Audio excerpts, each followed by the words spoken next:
WCW Bash at the Beach, 1997. Dennis Rodman's here, making his in-ring debut, as is a mystery partner of Diamond Dallas Page. Who's that gonna be?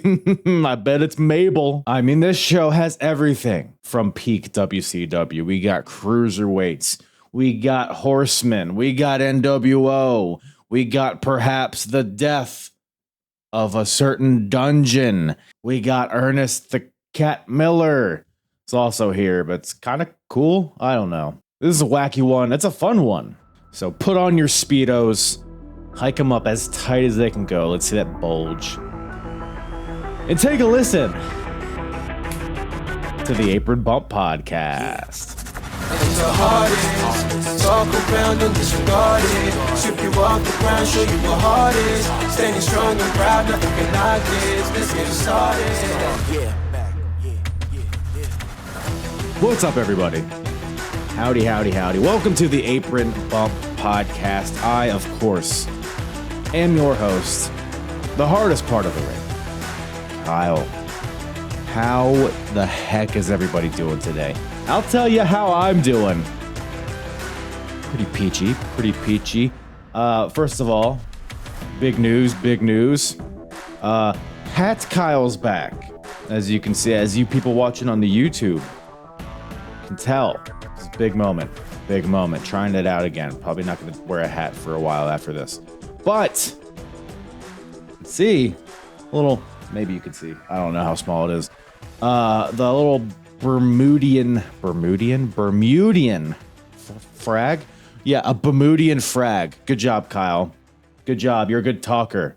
Good job. I'm glad you have a podcast. Cocksucker. A Bermuda. I can't fucking. I went to Bermuda, okay? Jesus fucking Christ. Just got back. I guess technically this morning. It's a bit of a long travel home, so a little punch drunk this morning, but don't you worry. The meat of the episode was recorded before the trip, hence why I am much more brown here than I will be in a few minutes. But no, it was a good time, but it was very apropos because over there on those islands, I'm like, man, beaches, I sure am having a bash. I was saying that all the time. They couldn't stop me from saying that. And then here I am back in the homeland, looking at my screen with a mic in front of my face. I'm like, hey, the bash at the beach still continuing. Isn't that fun? Oh, I'm sleepy. But we got a fun show on our hands today. We got titles on the line. Like I said, Dennis Rodman is in the main event, which I realized I'd never really genuinely watched him wrestle before, and I was a bit surprised. I gotta say, for bad or good though, is the question. You'll just have to stay tuned and find out. We got Ric Flair versus Roddy Piper. More rods all across this show. We got Rodman, we got Roddy Piper versus Ric Flair, in a match that I think I enjoyed. We worked through it, but I still think I liked it. WCW in this era, man, it's just like you realize how how important strong characters are, and we have that to different degrees all throughout this show. It's very identifiable characters that people get into, and to an extent that I think might be missing nowadays. But that's why it's interesting to go back and see how it was done before. I mean, the crowd is hot throughout this whole show. And nary a Canadian destroyer or whatever. I mean, there are like lucha matches where people are having confetti come out their ass and they're doing backflips and they're doing the Who's the Wazzles and the La Parka and Bismarck Jr. and all that stuff. So there's that fun stuff. Chris Jericho versus Ultimo is a juicy piece of meat that I just want to rub my tongue all over. But the crowd didn't really. Yeah, I'm not going to talk too much about what we talk about in the podcast. But there's a lot of interesting talking points here. Like in more Mortis Glacier shenanigans. We got Benoit versus Kevin Sullivan in a loser leaves town match. Man, I wonder who's going to win that one. That was crazy, and there's a lot of wackiness, is what I'm trying to say here.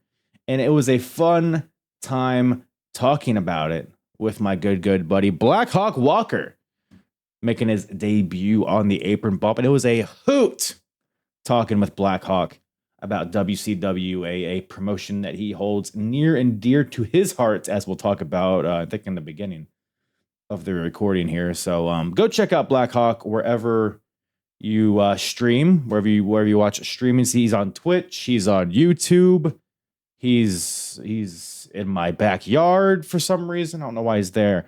But no, he does a lot of great wrestling content. Check out his YouTube, his Discord, his Twitch, all that stuff. He's a great follow on social media, so go follow him on X and all that stuff. All of his information will be in the description. We had a fun time talking some WCW. And while you're following people, go ahead, follow me at Apron Bump all across the board. Been having a lot of fun with TikTok and some YouTube exclusive stuff recently. So if you're not checking me out on those platforms, quit dilly-dallying and get on it. All right, pal. But hey, before we get to the show, gotta remind you to stay tuned to the end of the episode, where the hardest promotion battle of 1997 continues. WWF versus WCW versus ECW. We pit the three promotions against each other, and we see which promotion is doing the best as of this point in time. So as of July 13th, 1997, because we're covering all this stuff chronologically. If you're listening to the Apron Bump and you're following along, by the way, if you're not, if you're just jumping in cold and you want to hop along the journey, get in the train, well, I'll leave a description. I'll leave a link in the description to where you can check out all of these chronological shows that we're covering from all these three companies. You can also go to apronbump.com, go to the episodes tab, and select Wrestling Wars of the 90s. And you'll find that all there. There's also a playlist on YouTube, if you'd rather do it that way. Or, of course, you can go to whatever podcast platform you listen to and just type in this stuff. But, yes, the hardest promotion battle of 1997. We'll touch on that at the end of the episode. We look at the best, the worst, in-ring, out-of-ring, TV, pay-per-views. We'll grade the show. It's a fun time. But whatever promotion has the most points at the end of 1997 will receive a purchase from yours truly of a championship belt of that promotion. As you can see over my right shoulder, we have the Intercontinental title from 1996, as WWF was hardest in 1996. Who will be hardest in 1997? Again, just stay tuned to the end of the episode where that journey continues. And I think I've babbled enough. Let's get into this bad boy. WCW, Bash at the Beach, 1997, with myself and Blackhawk Walker. I recorded a video a couple weeks ago, did 40 minutes. My microphone was off the entire time. Oh, that sucks. I played the video back. I was like, no. Well, at least you got to just get your thoughts out, right? It was probably some good therapy, some self-reflection. Yeah, just talk to myself the entire time. Yeah, it happens to the best of us, man. Don't you worry. But I mean, that's no day at the beach when that happens. But speaking of which, speaking of beaches, speaking of bashes, Bash at the Beach 97, man. Did you get a chance to check out the show once again? Oh, yeah. This, interestingly, was the second wrestling show I ever watched.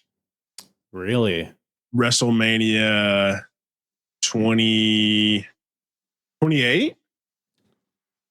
What a series of shows to watch. I would have guessed it was like whatever pay-per-view was like Great American Bash 97 and then this, but no. It's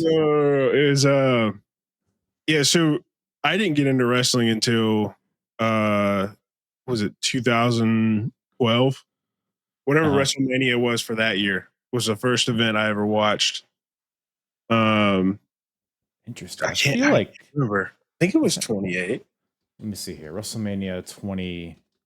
8. I feel like that wasn't a good show, if I'm remembering It correctly. was not. In retrospect, it was not. Was this Once in a Lifetime? Rock Uh, and Cena? yeah, I think so. Yeah. So that I actually did rewatch that somewhat recently. There are 3 great matches on that show. Everything else is go ahead and skip it. But yeah, my buddy invited me to watch WrestleMania. And then I was hanging out with him like a week later, and he had this on DVD. I was like, "You want to watch this?" I was like, "Sure."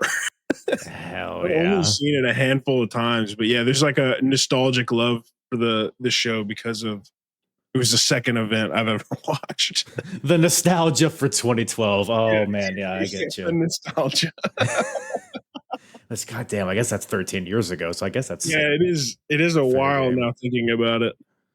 Yeah, yeah. So I mean, yeah. I mean, I was going to ask if you were watching this live, but I suppose not. No, I was born in '96, so So yeah, full diaper, watching Dennis Rodman, being like, yeah, throwing trash at the TV. I'm sure. Yeah. I'm sure you were there. throw my bottle. Have you gone back and watched like a lot more WCW from this era? Yes, I watched a couple years ago. I went back and did entire Monday Night War watch through, where I would watch a Raw, then a Nitro, Raw, then Nitro. Mhm. I did that for a long time and almost finished it, but at one point I was just like, dude, Nitro sucks. It's like, Really? yeah, it's like Raw is like, Raw is pretty good, but Nitro is like really hitting that decline of WCW. I was like, Nitro is just not good anymore. Yeah, that's what I hear. I'm not looking forward to getting to that point because I never watched WCW as a kid, so I'm watching all this stuff for the first time, all the nitros and stuff. And at this point, because I'm doing pretty much the same thing, I'm watching WWF and Nitro and also ECW all in one chronological timeline. Yeah. At this point in time, WCW is kicking both of their asses, in my opinion. Yeah. It's early day Nitro, leagues ahead of Monday Night Raw. Leagues ahead. So I mean, yeah, because like Raw had like the Stone Cold and Hart Foundation stuff is really good at this point, but everything you got like Honky Tonk Man pulling his pud over there with Rockabilly and Taka Michinoku. Like it's there's some fine stuff, but yeah, WCW it just like feels like the characters are so strong. That's kind of like the theme. Strong and like the good wrestlers are getting enough time to show that they're good. Like Taka Michinoku is easily top 50 Japanese wrestler of all time, and he was getting like 5-minute spots on WWE TV as like a caricature of a Japanese wrestler almost. Hey, first ever light heavyweight champion, man. You can't sneeze at that. True. Can't sneeze at it. The coveted light heavyweight title. Wrestlers such as Scotty Too Hot. No, did he? I don't think he had it. I think he did. Malenko had it. Yes. That's something. Jeff Hardy. Jeff Hardy. I think he was wearing a hat when he won it, so that's something. Yeah. But yeah, no Jeff Hardy on this show. He had that, and Matt Hardy had the European Championship at the same time. What a power duo! The light heavyweight champion and the European champion. I mean, what can't they accomplish? You know? Yeah, the lowest of the mid card titles. The mid card to the mid card. Yeah. I hear you. But no, this show, I mean, it was a great show. I thought it flowed really well, which in some of the WCW shows I've watched, it feels like they'll structure it like, here's all the cruiserweights, and then here's all the main eventers, which that's kind of what this show was, but I felt like it kind of had ebbs and flows where it's like, here's a high-paced, high-flying match, and then here's like a brawl, and then here's another lucha match, and then here's a brawl. Like it felt like it just flowed really well and it was paced well. I mean, overall, we'll touch on everything, of course, but overall thoughts at Bash at the Beach '97? I think it's carried very heavily by the first half of the event. For some reason, you get into the NWO tag. Roddy Piper and Ric Flair was good, and then you get basically anything the NWO was involved in. Just didn't do it for me. And so like that front half though, like you get to Chris Jericho and Ultimo Dragon, and then the Steiner brothers and Great Muto, Juventud Guerrero, Hector Garza, all that match crazy. Like those three matches right there carry this show almost for me. Right. You get those early, so yeah, I definitely. I don't know, I guess we'll get into it. I have some thoughts on that, but I mean, because we open up. Tom, you talk about the first half being great, and I don't know if I agree because it cuts to the commentary team, and Dusty Rhodes isn't wearing a Hawaiian shirt. The fuck's that about? It didn't get he's wearing a black button up with a lay on. I don't know. Is that what he wears to the beach, Dusty? Dusty does what Dusty does. That's outside of our wheelhouse. That's between him and God. Yeah. Probably doesn't really know what to do at a beach now that I'm thinking about it. Yeah.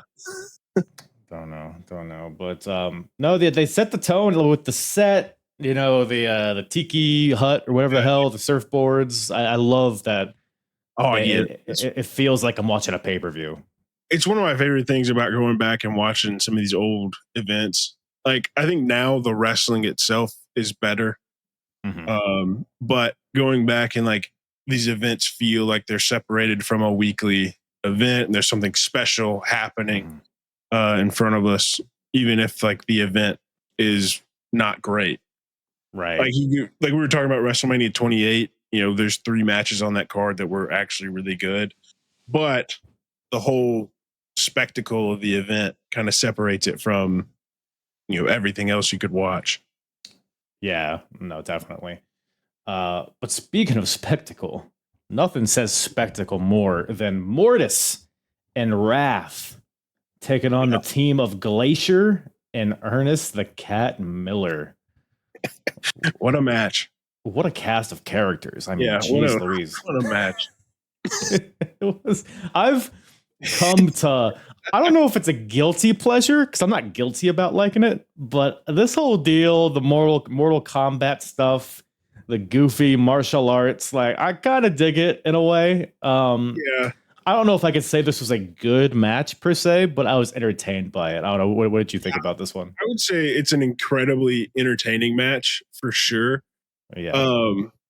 I really like the Mortis and Wrath characters, even though they were very short-lived as far as like the whole time span of things are. And I think Glacier is one of the more underrated wrestlers on the WCW roster, and he was just stuck with a gimmick that only had a short viable time frame.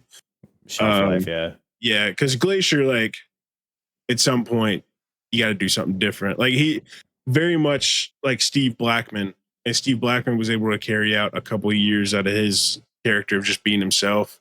I think if Glacier had like a better, more normal character, he probably could have gone on to WWE after the merger and been completely fine. But would you say that the Glacier melted? The Glacier did indeed melt. Yep. So yeah, no, I agree. It was interesting because like when you watch Glacier in his very early matches, he comes off like such a fish out of water. Like he's trying. Yeah. It's too on the nose, like karate guy, where he's only doing the kicks and the hua, but then he like progresses over time to incorporate the traditional wrestling stuff, and it feels like so quickly he like figures it out. So he got it together because I remember watching his first match, and I was like, this guy is crazy. Stinks. Yeah. And then you like watch him progress, and you're like, okay, this guy is actually just like an incredible athlete and knows combat sports very well. And once he got it down, I was, I'll watch your Glacier match and be like, wow, I don't know why he didn't ever, make it big. Yeah, no, he's still around though. Wasn't he like in one of Cody Rhodes, like his entourage or something, right? Like at the first All In or something? Potentially. I don't know. I feel like, let me see. I feel like he like has a school or something crazy. What's Glacier doing nowadays? Glacier wrestler. Let's see here. Ron, what's his name? Ray Lloyd. Yeah. Good old Ray. Let's see here. What's the Wikipedia got to say? So he has some AEW credits. In 2019, he was on the debut pay-per-view Double or Nothing. Yeah, he's a full-time coach for AEW right now. Oh, he was in the Casino Battle Royal. So we can say that Glacier wrestled in AEW. Yeah. There we go. It's there crazy. We go. I think we need to bring him back for a full-time run, personally. I agree. Don't know if I feel the exact same about Ernest the Cat Miller, though. I don't. So until like a few weeks ago, all I knew of this guy was the "Somebody Call My Mama" stuff in WWE that was like awful. But man, he's a legit. Was it Taekwondo or karate? He's like one karate, of those. Yeah. His kicks look good, man. I mean, he's doing the springboard kicks, which in '97 was pretty crazy. I mean, I thought his stuff looked good. I didn't mind his. He kind of feels like the odd one out here, but I don't know. I kind of didn't hate his involvement here. What'd you think about him? Yeah, I went back and looked because I couldn't remember why he was there. And basically, Mordos and Wrath had been attacking Glacier because Mordos was 0-2 against Glacier. Glacier's still undefeated up until this point. And Ernest Miller helped Glacier after they attacked him one time, and that literally led up to this match. But yeah, Ernest Miller, I think, another one of those where he's an incredibly gifted athlete, understands combat sports, kind of a goofball, but but yeah, he's very enjoyable to watch. Definitely not somebody I'd probably put, at the top of the card, but he's in a good spot right here where he's opening the show and he's showcasing that definitely can do this. Yeah, no, for sure. It was a fine match, fine opener here. It was an interesting finish. So we got Glacier hits a DDT to Mortis, goes for the pin, but James Vandenberg, who's out there with Mortis and Wrath, pulls Mortis's foot underneath the bottom rope and wraps a chain around Mortis's foot. Yeah. And then as Glacier is distracted by Vandenberg, super kicks him off the apron. Mortis, with this chain-loaded foot, super kick to Glacier, which is Glacier's move, the cryonic kick, I believe it's called. Yeah. And that knocks out Glacier, gets Mortis and Wrath the win, which is the first time Glacier's been pinned in WCW, which he's been there for a while now. So yeah, pretty significant. But yeah, interesting finish. I don't know. What'd you think about that? I did think it was interesting. I really just wasn't expecting Glacier to take the pin. Especially because when I watched it the first time, I didn't know any of the history of this, and so it didn't really stick with me. And then now, after looking back at it and knowing sort of the history, I'm like, Glacier. This is Glacier's first loss was Bash at the Beach. By the way, it's a hilarious introduction to WCW. This is the first match you saw from them. It's like, oh, is this what it all is? They're in a beach, but they're also icy superheroes. What's going on here? To be fair, I did watch a Best of Monday Night Nitro DVD before this. So, but it was just matches throughout the years of Nitro. Right. So I had an idea of who some of these people were. But yeah, I didn't realize that this was the end of his winning streak, which is what a crazy way to go out. The streak is over. It's Undertaker, the numbers behind him. Yeah. Legendary moment here. Big moment. But starting the show off hot or cold. Yeah, Glaciers. very cold. Glaciers are ice. So you were born in 1996, so I assume you never had an AIM account? No. AOL? Yeah, I did have an AOL account right before that all kind of shut down. Because remember your username? AOL account? No. Yeah, you do. You used to well say it. No, I literally have no idea. I was 8. I had it for 3 months, and then it was nobody used AOL anymore. Just all alone, nobody online. Yeah. Depressing. Well, you could have, if you were, at a older age at this point, you could have been talking to DDP Yeah. here on AOL. But luckily, I Love Cows was able to get a message across asking DDP who his partner is going to be later tonight. And of course, DDP is not going to respond to I Love Cows. He's going to make everybody wait. Obviously. So. I think it's something that the WWE and even AEW should adopt now. I think there's like a way you could do it that would be really good if you had like a handful of wrestlers that were like on, what, Reddit or whatever, doing like an AMA or something. Yeah. Something like that. Something where there is like moderation, because if you're doing it like they were doing it, you're going to get some crazies. But I think that could be something really cool to have during the show. Think about, AEW had, what was it? I can't even think of the name of it, in Mexico yesterday. Dynamite? No. It was. I can't believe I can't think of this. I was looking at the logo earlier. What was it, like the name of the show? Yeah, they changed the name of the show. It's like a special, but they had it in Mexico. And you could have talked to like, Tony Storm. She didn't have a match. Stuff like that. Swerve Strickland, I don't think he had a match. Right. Could be a good idea. Boost fan engagement, but yeah, as long as it was moderated, because I can see that getting pretty dicey pretty quick. Exactly. There are some crazies out here in the internet wrestling fan base. Yeah, no, that's for sure. Very. I don't know if I would trust them to talk to Ultimo Dragon or Chris Jericho. Speaking of which, no, definitely not Chris Jericho for sure. Yeah, especially not nowadays. Let's not ixnay that. But we got a better version of Jericho here. The cruiserweight champion, Chris Jericho. Arguably the best version of Chris Jericho. I don't hate that. I don't hate that opinion. I mean, right now, because he's still babyface Jericho, I think perhaps maybe he hits his stride when he turns a heel. But I guess we'll just have to see. But so he's defending against Ultimo Dragon here. And one thing I like this I felt like the crowd wasn't as into this as they should have been. No. Yeah, this was an incredible match. And the crowd was not feeling it. It's like if you watch this on mute, you'd be like, oh, this is a barn burner. But when you turn the sound on, it's like, oh, the crowd does. Is it because maybe they don't care about Chris Jericho at this point?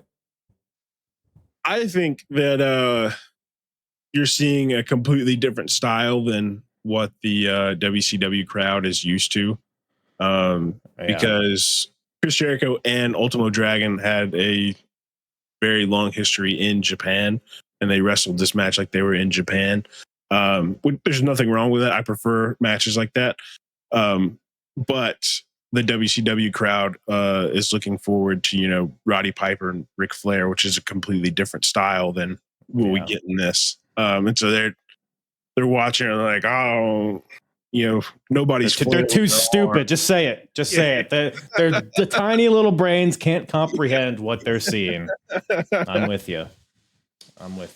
But like legitimate, like it is like a newer style in America at this point. So like they open up because like you said, they have a long history in Japan, so they have this chemistry built up. So they're like countering everything the other guy's doing. They're doing like a mirror image, like they both drop kick at the same time. They're dueling arm drags and stuff, and it's pretty pedal to the metal all the way through. But I really enjoyed this one. Yeah, it was a great match, and I think one thing I think this show does really well that I forgot to mention earlier is they keep matches under 15 minutes and they still feel full and exciting. Because this match was only 13 minutes, and it was jam-packed full of action. The tag match before it was only a little shy of 10 minutes, and you feel like you've watched a whole match. And sometimes nowadays you'll get like these 20-minute cinematic matches and be like, bro, nothing happened for 10 minutes. It's just long for the sake of being long. Long to fill a time slot. But I think this match was probably my favorite match on the card. Wow. I would have to say. But yeah, this is a really, really good one. If anybody asked for a recommendation from this event, I would point them to Chris Jericho and Ultimo Dragon, which feels weird to say in 2025 that I'm recommending Chris Jericho. You got to catch the learning tree, man. He was killing it. Yeah. Said no one ever, but no, yeah, I agree that it felt like there was a lot of urgency in this match. Like there wasn't a lot of fat to it. Yeah, they both wanted to walk out as champion. Is what it felt like. Yeah, for sure. It was very like it had like the high flying elements. You had the very ambitious top rope drop kick from Jericho to which when people hear top rope drop kick, they think, oh, you're jumping off the top rope. No, they were both standing on the top rope. Jericho tries to drop kick him, but doesn't really connect. But they both kind of fall anyways. Because why wouldn't you? And you gotta sell the move. Yeah, I guess whatever. But other than that, it was pretty clean. Asai moonsault from Dragon. Jericho low key has like some of the most vicious chops. Like, of all time. They're so like particularly here. Good, yeah. And Dragon's kicks are always so stiff as well. Yeah. And I really like the finish. So you have Ultimo Dragon, he hits a moonsault onto Jericho and then goes for a tiger suplex, but Jericho counters into a tiger bomb attempt, but Dragon counters that into a Hurricane Rana pin, but then Jericho rolls through that pin into a pin of his own and gets the win. So ultimately, like they knew each other very well, so it had to be that last counter that got it. Yep. Great finish. Yeah, so Jericho retains. Jericho, by the way, he won on a untelevised show against Six, which was interesting. It was like it was a deal where they were like, you could like go on the World Wide Web and like get the live updates. Maybe that was their way of incentivizing people to. Yeah, you go to their website and all that. But that is funny because they talked about during the match on commentary that Six still said he was the champion because nobody saw him lose. There's no evidence. There's no evidence that he lost. I do like that actually. I guess it's really funny. But I've never seen it, so who am I to say he's wrong? Yeah. Filthy Jericho just stole the belt from him. You hate to see it. But man, we go from that to Raven. A newly debuted Raven just showed up on the last episode of Nitro. He's Mean Gene's getting the skinny. He's got the mic and he walks over to Raven, who's sitting ringside. He's got Stevie Richards with him, which I didn't really know Stevie Richards was a part of this in WCW, which is interesting to me. Stevie Richards will always make me laugh whenever I see him. Even when he was with Right to Censor, he'd come out and I was like, bro, that's Stevie Richards. Yeah. Booty shorts and crop tops. He's out here. So we need to cover up. So good. So Raven, so they're trying to is Raven going to be DDP's partner? What is Raven signed to WCW? What is he doing here? And Raven he's just being cryptic and quoting books or whatever the hell Raven does. And he says Stevie Richards says there's going to be a big announcement on Nitro, and Raven slaps him. I guess he wasn't supposed to let the cat out of the bag. What did you think about this whole deal? The whole event, they're sitting next to each other still, which is hilarious. Like they didn't pull Stevie Richards out at all. He just sat back down. It's like modern day. Just beat the hell out of him, and he's just gonna sit next to him. That's what Raven does. Yeah, it's fine. We're good. He's like, yeah, I messed up. Okay. Because current day, they'll show wrestlers ringside, but it's just them popping in for a second and then they leave. But they're literally just here all night watching the show. The whole night. Because I didn't think about that until I think it was when we get down into Ric Flair. He goes over to that area, and I was like, they're still sitting there. I've gotten so used to busting people in and out in these spots so they can be part of the audience for a match or whatever. Mm-hmm. Didn't realize they sat front row the entire show. I love the commitment. Love it. That's so funny. But yeah, I think Raven is a cool character that I think with a couple tweaks could get over now in this day and age. But I think in some form he was a little ahead of his time Too smart. with his character. Yeah, I think he was a little ahead of what he needed to be for his character at this time. I think now he would have doing it now in a current context. I think he would have done incredible. Yeah. But yeah, I think signing Raven was a big get for WCW, especially with the popularity of ECW and their rise. Raven was a big player in WCW, so that's huge. Yeah. And Stevie Richards, funny enough, still a big player in ECW. So getting both of them is pretty big. Yeah, I mean, they're basically just doing the same shtick they were doing in ECW, which is crazy to see. But yeah, no, it was good to see him. Yeah, Raven, I mean, he was just ECW champion like maybe a month before this, so they're really capitalizing on his momentum. Yeah. But more on him later, I guess. But we go from that to a tag team match. We got the Steiner brothers taking on NWO Japan, the team of Masahiro Chono and the Great Muta, representing NWO here. And if the Steiners win this match, they get a tag team title shot against the Outsiders.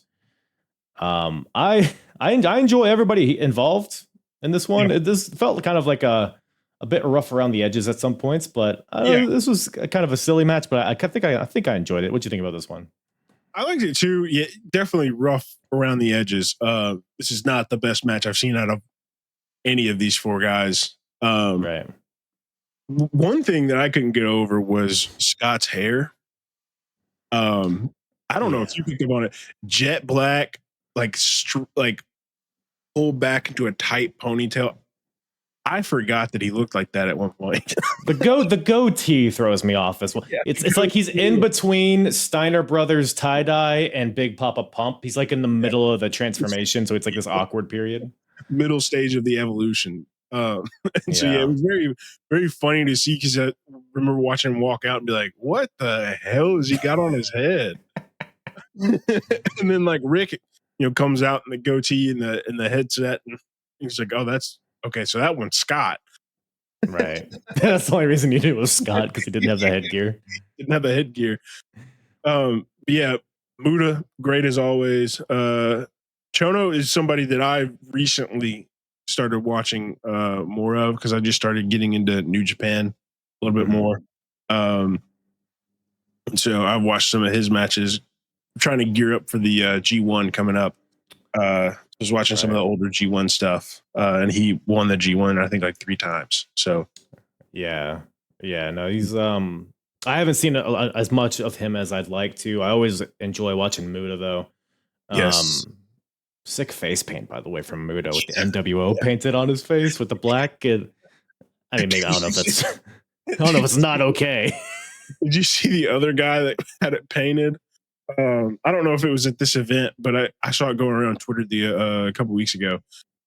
He had NWO on his mouth. I was like, I don't know about that one. It's like Muta's is a little bit better because it's like across this way. And it's like very clear that he's trying to be like an NWO logo. This guy, I was like, I don't know about this one.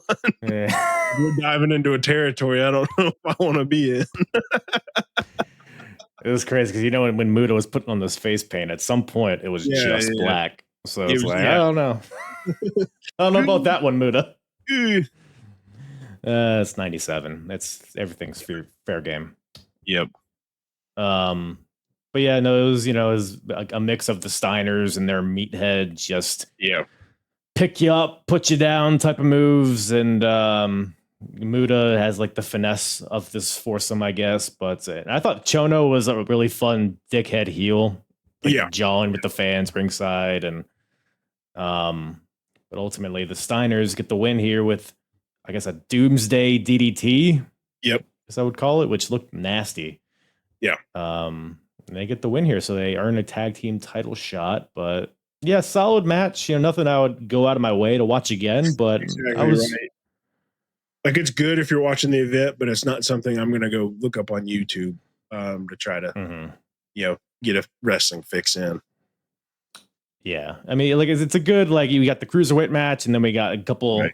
juiced up guys, and then now we go back to the luchadors. So it's a little Yeah.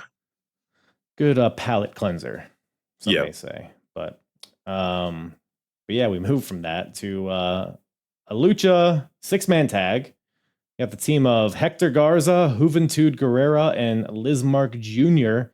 versus the team of La Parca, Psychosis, and Viano 4 with Sonny Ono. I thought this ruled. I thought like some of these sometimes these lucha matches, like especially when it's like a chaotic, like a bunch of guys involved, sometimes it could be a little botchy and a little disjointed, but I thought this one flowed really well, and I had a ball watching this. Yeah, like MLW does a lot of stuff with CMLL, and they'll have like these 6-man lucha matches on their shows a lot of times, and sometimes they'll be very, very good, and it's a lot of times it's like older guys in these matches, and you're just like, all right, man, like it's great to see you, but like Juventud is probably wrestling in some of those matches still, right? Yeah, I think who was there? Somebody, I think Hector Garza was in one of them, if I remember right. I think Hector passed away. Never mind then. Like early 2000. I could be wrong. I could hold on. Somebody that was like popular in WCW was in one of them. I can't think of who it was, but I was like, all right, man, it's like you're 80 years old, man. Yeah. But this one was fantastic. Definitely match 2 for me of the night. Very, very neck and neck with Jericho and Ultimo Dragon. Right. As far as who takes number 1 spot, I could watch this tomorrow, and this 6-man tag could take the spot. So it's just very, very, very good match. Any spots in particular stick out to you in this one? The 6-man no one home. They all jumped off the top rope on trying to get somebody else. Everybody missed. Yeah. But boy howdy, they jumped high and it was exciting, right? Yeah. It was so funny because like the first time it happened, I was like, okay, they're gonna get the next one.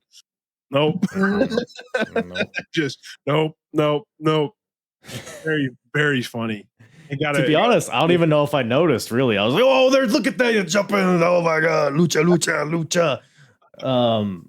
But yeah, the synchronized dives were a hoot throughout all of this, and the classic like I think these lucha, like it has all the tropes, you know, when like everybody's taking turns jumping off the top and missing the boom like from each corner, and the synchronized. There's one point where like all the heels are like down next to each other, and Juventud like does a splash on all 3 of them. Yeah.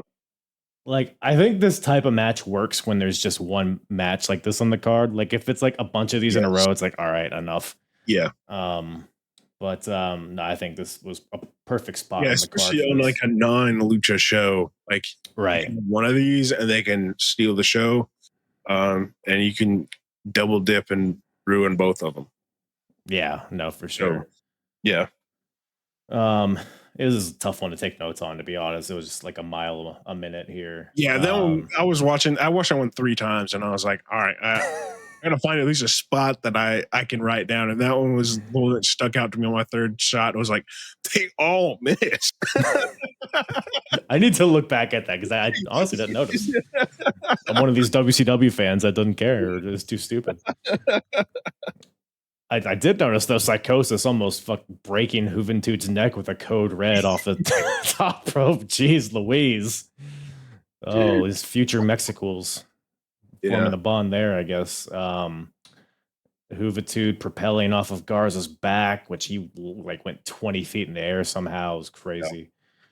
And at some point, Viano 5 comes out to replace Viano 4, but fucking bum ass Viano 5 still ends up losing, even though he's the fresh guy. He gets a drop kick from Garza and then a moonsault. And he's done. It's like that's why you're the 5th Viano, pal. That would also crack me up. 5th string Viano thing and did not change a single thing. God damn, this fucking. Who's your favorite Viano? I I don't even know. I'd probably say 4, honestly. I like 4 a lot. Yeah, I missed the first 3, so I was totally lost in this match. Yeah, but 5 came in like an idiot. Just rolled in, took a moonsault, and he's done for the night. What's Viano 5 doing now? Watch him be like somebody significant. Viano 5. Funny. Who are you? Raymundo Diaz Mendoza. Oh, he died a year ago. Well, good. Fuck him, I guess. I don't know. Let's see here. Did he do anything prominent? He's wrestled in Mexico for like 20 years. Well, guess I could have guessed that. But no, yeah, fun match, fun shootout of a match, and again, just a good, little dash of this, a little dash of Benoit. Yeah, that's kind of how this show flowed. Speaking of which, we got a retirement match on our hands. Loser leaves town. Chris Benoit versus Kevin Sullivan. Oof. A lot to unpack. To unpack in this one. Yeah. This feud's been brewing for a while. A lot of real life implications here. Yes. Real life beef going on here. I couldn't shake man, if Kevin Sullivan just would have won this match, how much would have been saved? You know what I'm saying? I think it's all Kevin Sullivan's fault. Thoughts? I don't think much would have been saved in the end. I think it all still would have happened. Because by this point, Benoit and Nancy are well into together. Right. Maybe a few less bumps on the head, perhaps, if he had to retire. Right. But in reality, he just signed to WWE earlier. Like WWE is not interested in Kevin Sullivan at this time. You don't think so? I love Kevin Sullivan. I think Kevin Sullivan is great, but they're definitely not interested in Kevin Sullivan.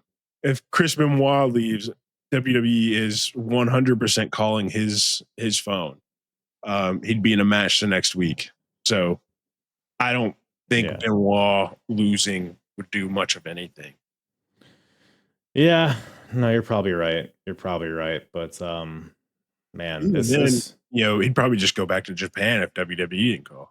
If anything, I might have amplified it or accelerated it.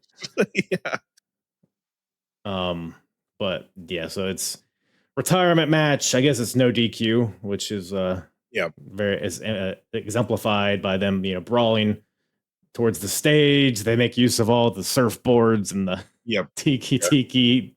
Whatever the hell is Jimmy Hart, for whatever reason, who's out there with Kevin Sullivan. Jimmy Hart's beating up Chris Benoit, which was a hilarious visual. These kicks he's throwing, man. Was he river dancing on this guy? Jacqueline's offense is way more convincing than Jimmy Hart's. I'll just put it that way. Jacqueline was beating the hell out of Chris Benoit. She was the most active person in this match.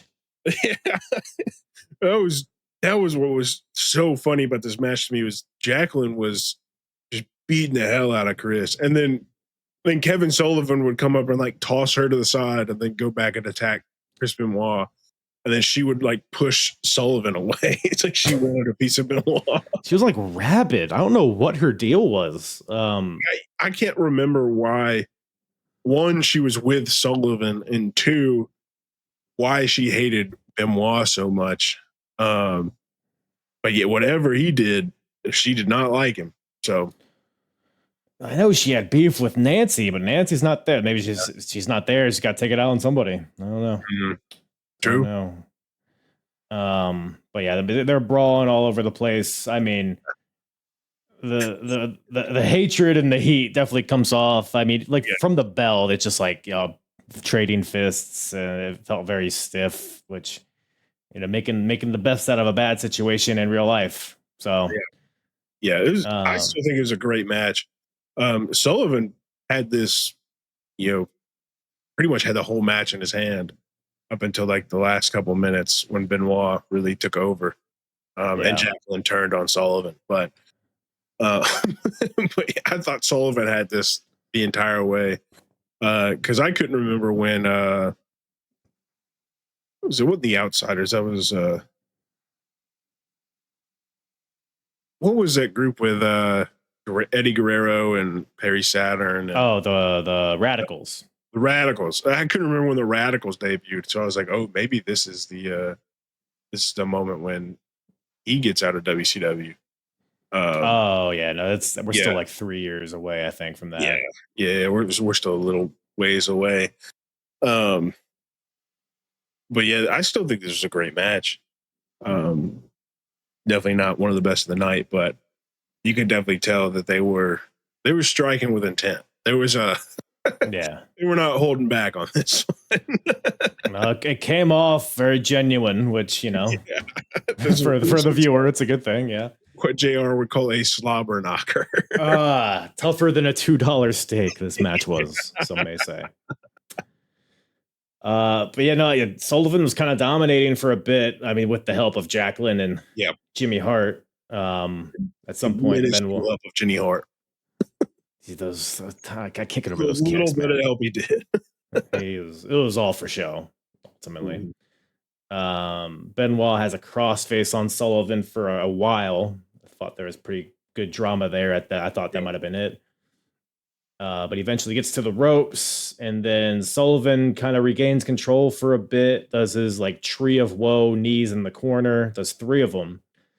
And then Jacqueline pulls out a chair from under the ring, a wooden chair. A wooden chair is a good note to make. I think we need to bring back wooden chairs, personally. I agree. That the visual of the chair just breaking over his back does so much more for me than a steel chair, like denting. Like a whole chair breaking is crazy. It just comically explode because she pulls it out. She gets in. She wants to smash Benoit with it, but Sullivan wants the chair for himself. And Jacqueline, ain't no man gonna tell me what to do. Smashes Kevin Sullivan in the head with it, and the chair just splinters everywhere. Benoit top rope headbutt for the win. And Kevin Sullivan is out of here. He's still booking, but no more wrestling, I guess. Yeah. He still works here, but hey, we're not. He's gonna make you on TV anymore. I mean, this Benoit stuff has been pretty good, but every other Kevin Sullivan match I've ever seen is like, I don't know, man. I mean, maybe back in the day he was good, but you got to kind of get out of WCW to get some really good Kevin Sullivan matches. Because he had some really good ones with like Dusty Rhodes, some really good ones with Ric Flair. Before he took up this, Taskmaster gimmick. And even like early Nitro when he was doing it wasn't terrible, but I think the gimmick like swallowed up anything he was doing. I'm more of a Dave Sullivan guy myself, but that's just me. Good old Evad. Fair enough. Fucking rabbits or whatever he was doing. But I guess because Jimmy Hart's berating Kevin Sullivan after the maze. You let us down. Yeah. Is this the end of the Dungeon of Doom officially, or does Jimmy Hart take it over? Do you know? I think this is officially the end of the Dungeon of Doom. I mean, it's kind of spare parts at this point. It's really just the there's faces almost of fear. Because they moved the Giant out of the Dungeon of Doom. He's not too far removed from joining the NWO, I think. Brutus Beefcake, who cares where he is? I think he's a disciple. He comes back as. Yeah, and then I think it's pretty much just dead in the water at this point. So I would assume, I don't remember very well, but because I think they had more of a quiet departure. I don't think it was a very breakup kind of thing. I think it was Kevin Sullivan's done, and they just kind of went their separate ways and started doing their own things. Kind of like Imperium now, other than kicking out Vinci. Vinci. Like, they're not apparently. I found out the other day. Apparently, Imperium is done. Like they're just not doing anything together anymore. I was like, that's crazy, but All right. I don't really understand. Like Kaiser hasn't been on TV in a while as of recording this. It's like, I don't know. Maybe they have a plan for something. I don't know. But yeah, and then like same thing with Damage Control. They announced last week that Damage Control was done. Yeah, which is kind of crazy. They're all starting to come back, and they're like, "Ah, no, Damage Control. We're cutting it." yeah. I guess Dakota's out of there, and Yeah, EO's champ. Bailey's going for another title. I guess it's kind of a natural. Kind of. They could always come back. I'm assuming they're gonna come back. I have a feeling the fans love Damage Control, heel or face, and so I think we'll get Damage Control reunion pretty soon. Yeah, maybe a Dungeon of Doom reunion one day. Who are we throwing in a modern day Dungeon of Doom? Do you think? Dungeon of Doom. I guess from any promotion. Any promotion. You throw Omos in there. Yeah, could be like the new Giant. Yeah. I would maybe go Tatum Paxley. Okay, that's a good shout. Good shout or out. Wendy Chu. Yeah. They're kind of going along that kind of creepy, like, aesthetic. Karrion Kross, maybe. Yeah, Karrion Kross would be good. He'd be a good lead. Yeah, he's modern day Kevin Sullivan. Yeah, he'd be a very good lead for that. Let's see. There's somebody on AEW that I just can't think of right now. Like Evil Uno. Evil Uno. He would work. That does make sense. This is a funny pull, but it works. I saw something on Twitter from him today, and I was like, Evil Uno. He's still around. He's still doing stuff, I think. Good stuff. He's still living. He got married. Did he? Yeah. He got married this weekend. So now he's evil. Rest of him. Dose? Evil? Yeah. No, he's evil plus one. Yeah. Uno. Uno. Uno plus one. Shout out Evil. I didn't think Evil Uno was going to come up in this podcast, but man. You never know where he's going to pop up. Slid his way in there. But yeah, that was a good match. Benoit and Sullivan. I would assume that is over, that feud, but good stuff from both guys, I thought. Yeah. So we move on from Dungeon of Doom to Four Horsemen. We got more turmoil in the stables, some may say. Jeff Jarrett defending the U.S. title against Steve Mongo McMichael. Jarrett has officially been kicked out of the Horsemen a few weeks ago on Nitro, and he's none too pleased with this. Blamed him and Mongo have been teaming for a while. They've been quote unquote accidentally costing each other matches, and now it's just come to a head. And a couple guys fighting each other. Deborah's in the middle, kind of sort of, because Deborah's shown support of Jarrett in the past, but then she turned on him to get back with Mongo, and then we have the whole end of this match, which throws a whole other monkey wrench into it. Yeah. So I was like jotting down notes as I was watching this. I was like, who is the babyface supposed to be here? Because Deborah is so unlikable here. And Jarrett's also being a dick. Mongo's kind of just being Mongo. But once we got to the finish, I was like, oh, that kind of makes sense. How we've gotten there. I think going into it, you're thinking probably Jarrett is the quote unquote face. And Mongo is still a heel because the Four Horsemen are heels. Right. But yeah, at the end of this, you're like, oh no, Mongo might be the face. I think so. But I mean, as far as the match itself, though, it was fine. Nothing that shook my world. But Mongo's always been an interesting wrestler to me because of the way he wrestles. Mm-hmm.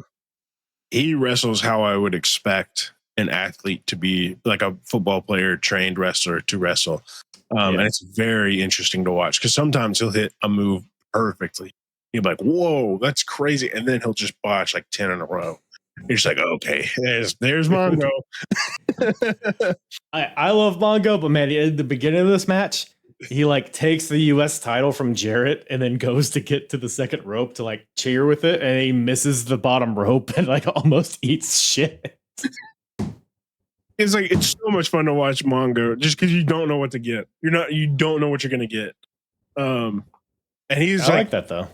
He's still an incredible athlete, and so like he's still being able to do these things, and it still looks somewhat natural. But then you'll watch it and be like, "Ooh, I don't know about that one."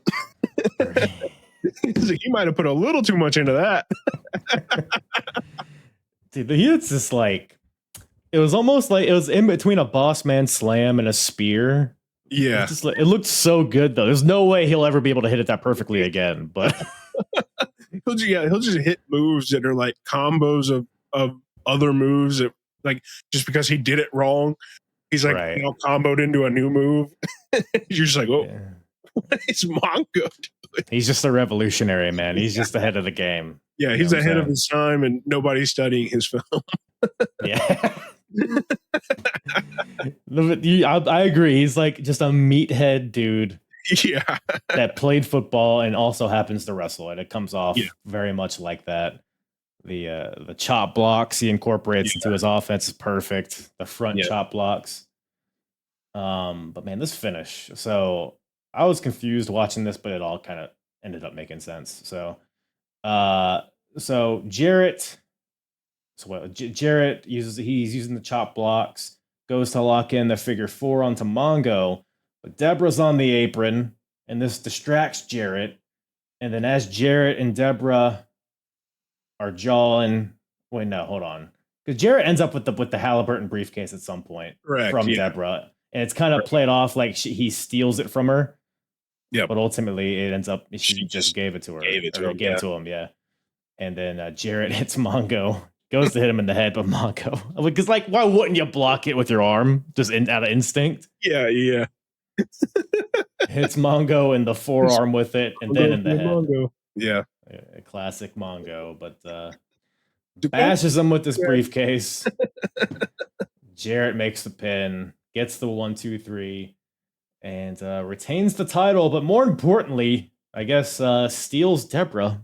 Yeah, from Deborah, which feels like the prize of this match. Seems like I don't know if that's a prize I want. Me neither, but I mean, she's a lovely lady, but good golly, she's annoying. Yeah. So yeah, I guess foreshadowing into WWE Jarrett, by the way, as well. Yep. Jarrett has always also been one of those that I've really enjoyed watching. Never thought he had any like 5-star classics, but Jarrett gets on, it's going to be entertainment, regardless of what he's doing, where he's talking, wrestling, whatever. He's 100% an entertainer, and he's very good at it. No, he's good. Yeah, he's definitely a guy that's that I've acquired a taste for him over time. Like I didn't used to be a big Jarrett guy, but at some point it's like, he kind of like his TNA run. It's like, it's a Jeff Jarrett match, but it's entertaining. Like you said, it's not gonna be a 5-star classic, but it'll be fun. Like one of my favorite parts of like the old Monday Night Raw was Jeff Jarrett and the Road Dogg. When Jeff Jarrett wrote a country song supposedly with My Baby Tonight. Yeah, with My Baby Tonight, and then Road Dogg was like, I wrote that song. That's me singing on this track. They had like a month-long feud over who sang this song. And then they never like wrapped it up because they both just quit. That's the whole thing. Then he comes back, gets squashed by Ahmed Johnson, then leaves again. Now he's here, and then he's gonna be leaving here pretty soon to go back. Like, and then he bounced back and forth more than anybody. It's like they just had like contracts waiting for him as soon as he was done with the other place. He just vacationed at the other promotion. 6 months here, 6 months there. Yeah, a little TNA there. A little G was a stupid promotion he started, like GCW or Global Force Wrestling. Yes, yeah. GFW. Famous Global Force Wrestling. Who could forget? Yes. Who could forget? Cody Rhodes is the only champion. Is he really? Yep.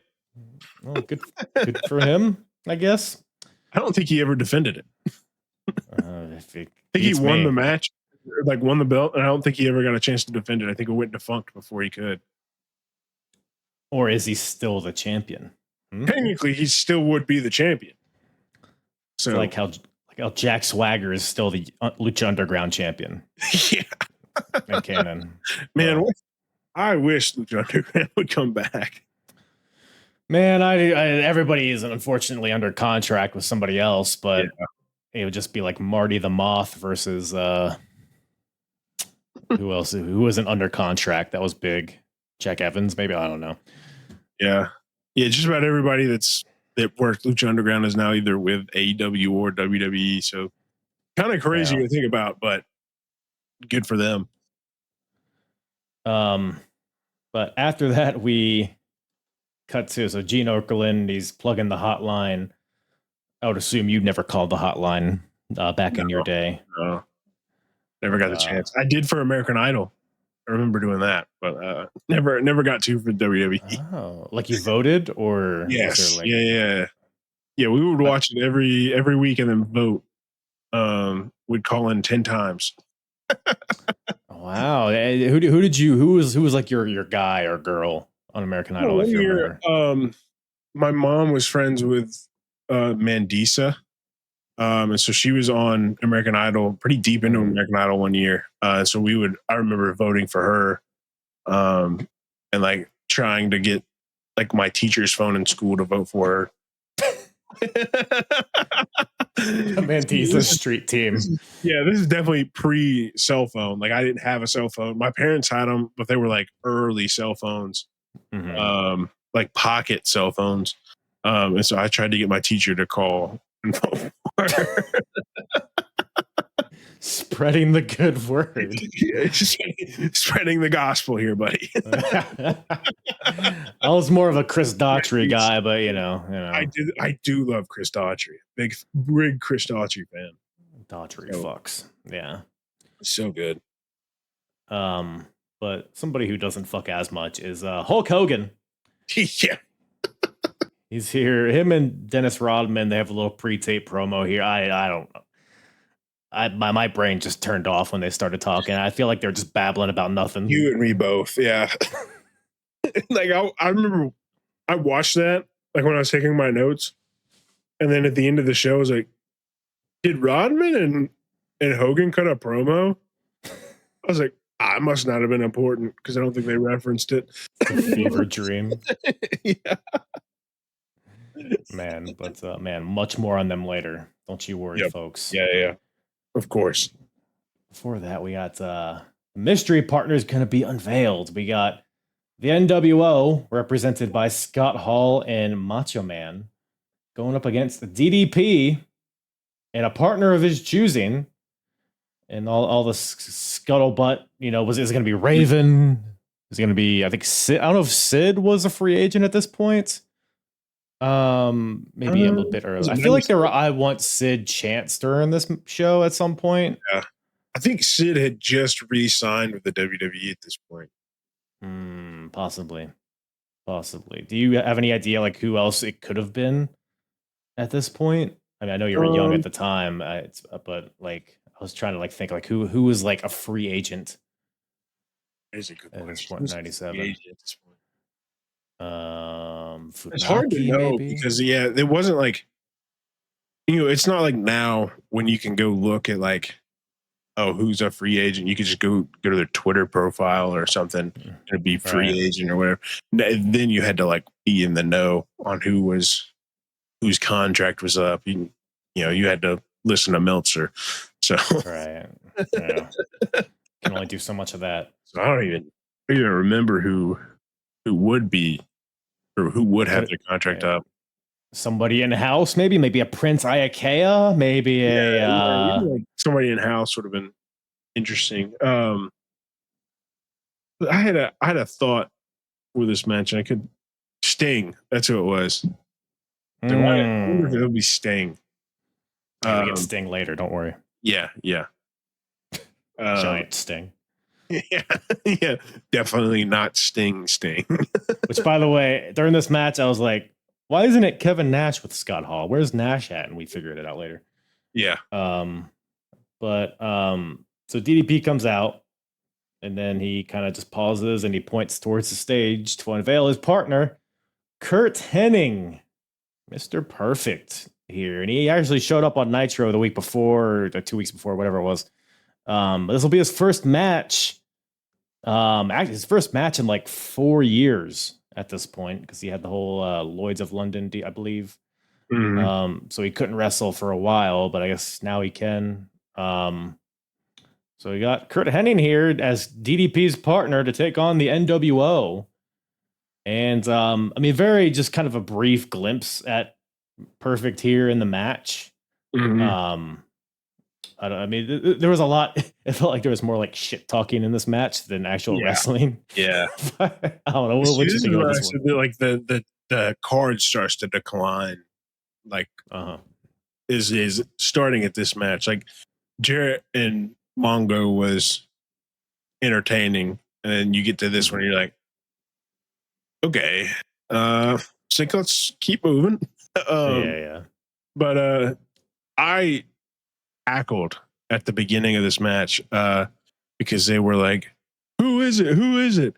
And through very, very thin smoke, you can see it's Kurt. I can't see behind the smoke. Who is that? It's like, that's very clearly Kurt.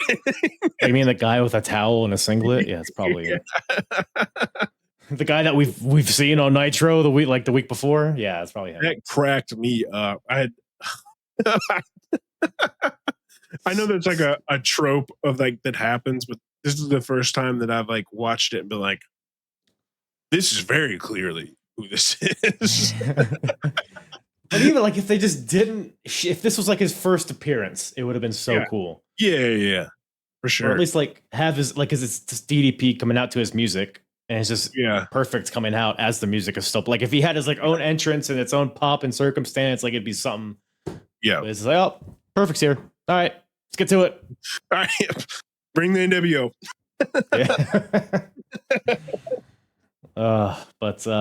The match. It's. I mean, I appreciate like the how hot this like DDP's super hot at this point. Yes.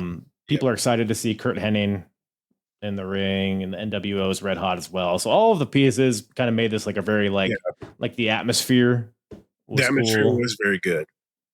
I have a note on here that says match felt much longer than 9 minutes.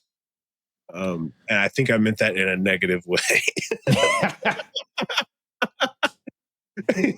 I finished watching. I was like, that was only 9 minutes. So, because I know that Perfect joins the NWO at some point, but I don't know exactly like where in the timeline it happens. So I was expecting Perfect to just like not like go against Hall and Macho. So my whole time watching this, I'm like, oh, he's not doing anything because he doesn't want to hurt the guys he's teaming with. But he ends up he was throwing right hands at Scott Hall, and he's doing whatever the hell. And I think it is very, very soon when he joins, if I'm not mistaken. Well, it's kind of up in the air. This match. Yeah, which I think I like. I don't love how they got there, but I like the idea of like, is he with the NWO? Is he not with the NWO? Like, where does he stand? Like, it creates intrigue, which I appreciate. Yeah, but the method in them, like, I think on paper it was probably sounded a lot better than it. It's definitely one of those. Is like on paper, this looks really, really good. Randy Savage, Scott Hall, Kurt Hennig, and Diamond Dallas Page. Is like, what could go wrong? And then it's like, oh, it wasn't exciting. In the finish, so it's like DDP gets thrown over the top rope. And he's hanging on the for whatever. It's not a Royal Rumble. I don't know why he's hanging on the top rope, but he just doesn't want to fall. He's like, he's a tall dude. It's like 2 inches below the floor. I don't know, but and then so as DDP is hanging on the top rope on the outside, Perfect gets whipped into the rope, and he kind of gets sent to the outside because he's doing the pulling the rope, so Perfect goes to the outside, and then Perfect, he's like, "Why'd you do that on purpose?" And he gives him a double axe to the back, and then just walks away. It was like bit of a short fuse on this Kurt. I feel like I feel like that's something you could have talked out. Yeah, Be like, hey, did you do that on purpose? yeah. And then you would be like, no. It was like, it wasn't like he didn't see him before he, Henning hit the ropes. Like, Yeah.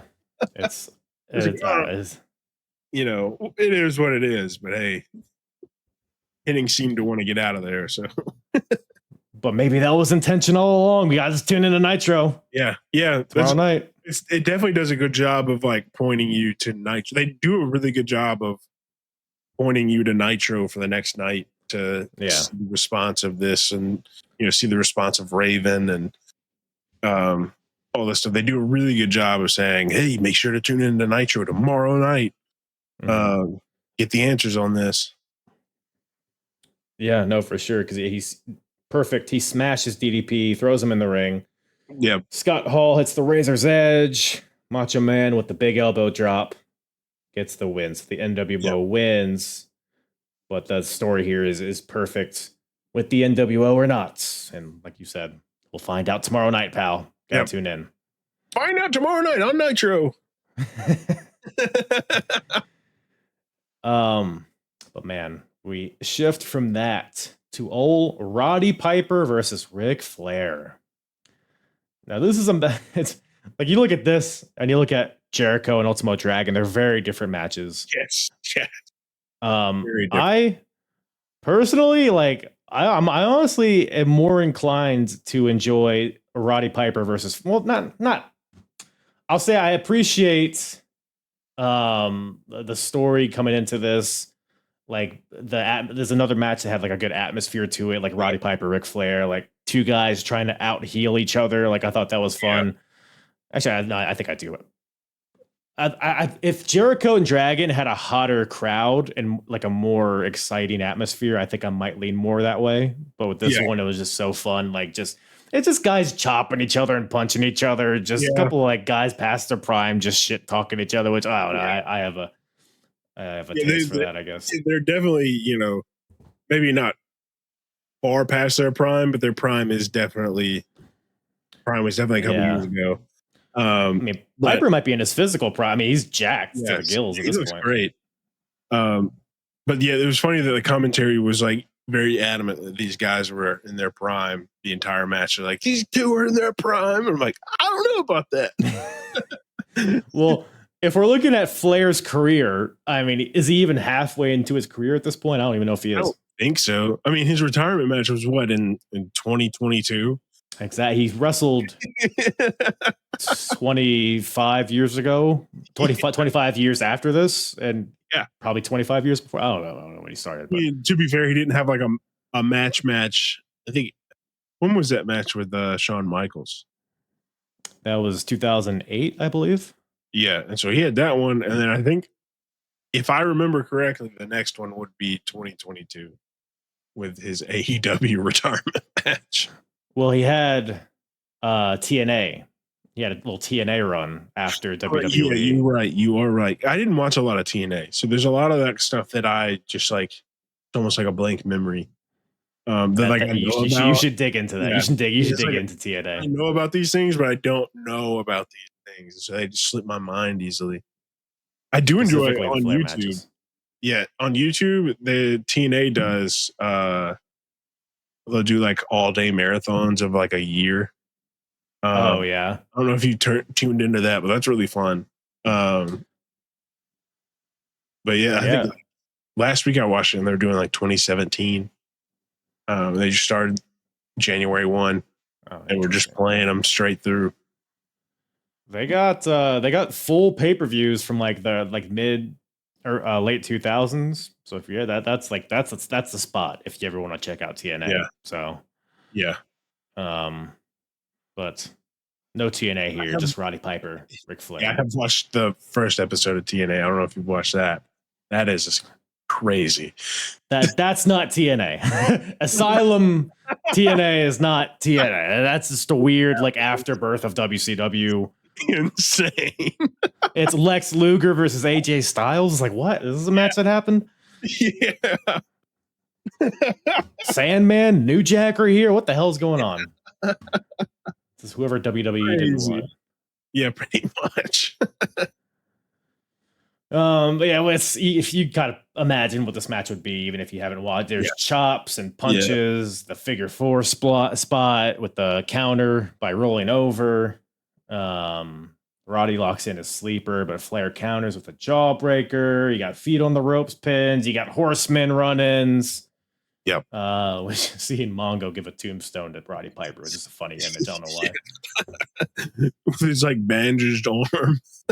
He got hit with the briefcase. He had to bandage the arm. I do like that though. Like each of those guys had brutal matches, particularly Benoit, but they're like, no, we're still in the Horsemen. We'll still help you out, Rick. Yeah. I mean, come on. But that tombstone gets hit, and Flair goes for the pin, only for a 2 count. So you got some pretty good near falls here towards the end. Yeah.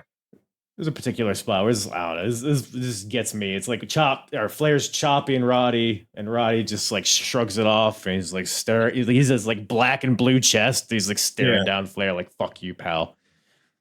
Also, Roddy has a clothesline to Flair on the ropes at one point, and he hits him really low. Oh yeah, he hits him about right here. nip line. Maybe Flair liked it. I don't know. I'm not here to judge. I do hear that Flair is a freak, so I wouldn't put it past him. But Roddy eventually locks in the sleeper on to Ric Flair, and Ric Flair with the 1-2, like the ref lifts his arm up, and I feel like I never see it actually fall for the 3rd time, but it happened here. Very rare, but I enjoy when it happens. Actually, I don't think it should happen every time, but it is something that, like, every once in a while somebody should tap out by the arm raise. I feel like in modern day we've gotten to this spot where either you just pass out and the referee just calls it without asking, or they do the arm raise and they stop at 2. Like, it feels like they never do it 3 times, which I feel like the 3 times thing, I think it just creates more drama. Yeah. I think I saw a couple of weeks ago they did it, and it was just 1 arm raise and the arm dropped, and they're like, that's it. Yeah. I was like, it's like, it's like, pick one. Like, I'm fine with either way. Just like, historically, it's been 3. I don't know. Because Gunther won the world title that way. Jay was out and he's like, "Oh, see ya, Jay. See ya. That's it. I got all the info I need." Yep, no rebuttal here. But the rise of Roddy Piper continues here in 1997. Only good things for him, I would assume. So, he beat Hulk Hogan earlier in the year, so one would think he deserves a title shot. So, who knows?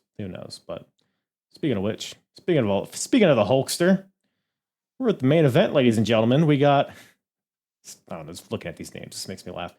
We got a tag team match, a team of Lex Luger and the Giant versus Hollywood Hulk Hogan and Dennis Rodman.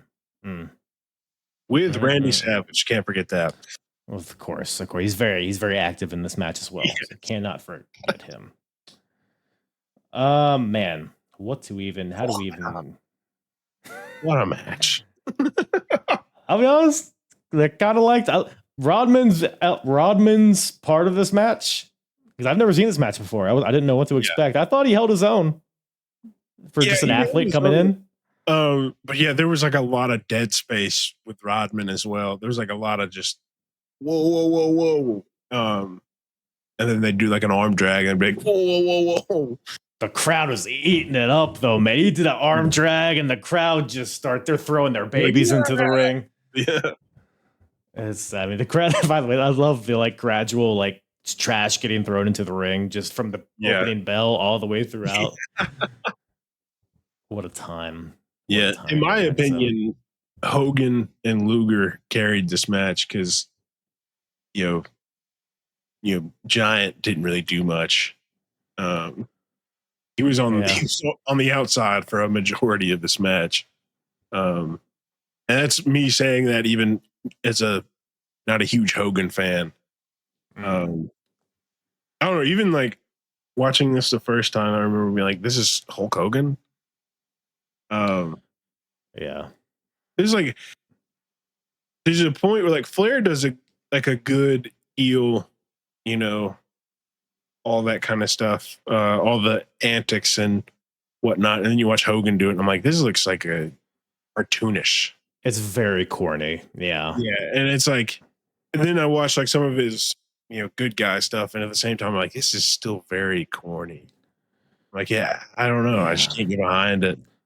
It just doesn't fit. Like when Nash and Hall showed up, they had this like just legit, like this is how guys talk. Like we're just like assholes. We're cocky. This is how people talk in the real. We're not doing this fucking Road Warriors. Now this Sunday, I'm gonna take it. Like we're not. We're just talking. We're just guys. Fuck you. I got a big dick. And then bad dudes. Like that's just it. And then Hogan comes in. Let me tell you something. I'm a heel now, but I still talk like this. Like I don't know. It's just at the time it was just so crazy to see Hogan as a heel that I think people like didn't care. Yeah. Very true. Like Hogan as a heel was absolutely like world shattering to a lot of people. Mm-hmm. And even like past, the WWF and like WCW context, it was like insane. Mm-hmm. So it is a crazy moment in time, but still watching Hogan, I'm like, I don't know, man. I don't know how this guy is like the pinnacle of wrestling. the promo earlier, the big stinky giant and Flexi Lexi. Like I said, that's what you went with? God damn it. You're a heel, not a children's villain. You big stinky giant. God, fuck you, Hogan. Oh, man. Well, I do know my notes that Hogan looked like an old wallet. I did write that down. I've heard from people that have met Hulk Hogan that his tan looks really good in person.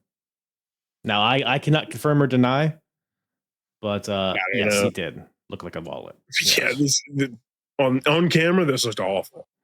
Just too wet, maybe, I think. I don't know. He like got hit in the chest and his